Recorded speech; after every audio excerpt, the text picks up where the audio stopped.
Otabek aka 34 yillik orzu amalga oshdi va nihoyat nasib qildi. Hozir juda ko'pchilik ko'zda yosh bilan vatandoshlarimiz qarshi olyapti. Aytingchi, futbolchilar nimani his qilyapti? Qanaqa kayfiyat?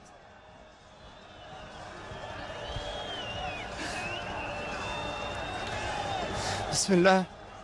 Avvalambor hammaga katta rahmat. Hozir mana shu 34 yil deganingizga ko'zim yosh keldi. Chunki faqat jahon chempionatiga chiqib qolmay ko'z yoshi qilganmiz. Alhamdulillah, Alloh yetkazdi, meni quvonch ko'z yoshlariga yetkazdi. O'ylaymanki, biz haqli edik bunga erishishga. Bu faqat bizlarning futbolchilarning yutug'i emas. Biz harakat qildik, biz o'zimizni qo'limizdan kelgan amalni qildik. Alloh bizga shuni nasib qildi. Bu butun o'zbek futbol muxlislarining bayrami.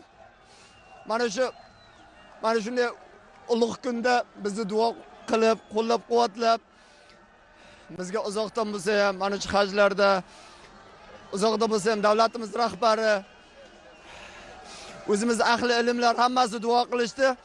O'ylaymanki, Alloh o'shaning uchun bizlarni mana shunday ulug' bir kunda, ertaga Qurbon hayiti, bugun Arafa kuni, mana shunday ulug' bir kunda yanada xalqimizga bayram ulashdik.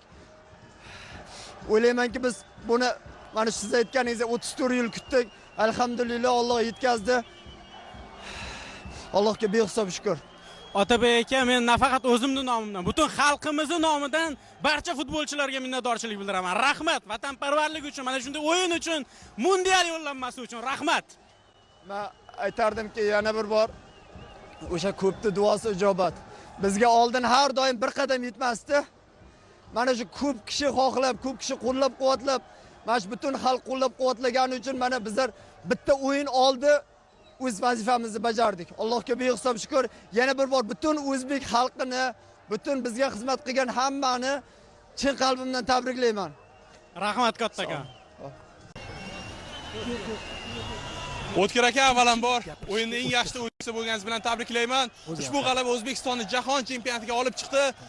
Mana shu sovrin haqida fikrlaringiz, qanchalik baxtlisiz hozir? Sovrin o'z yo'liga, hozir butun xalqimiz xursand.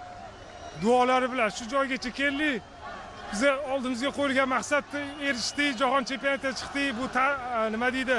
Hozir til bilan tasvirlab berish juda qiyin. Bizga armon bo'lib qoldi. Mana alhamdulillah jahon chempionatiga chiqdik.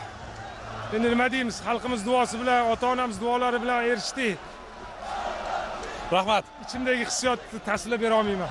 Rahmat. Rahmat.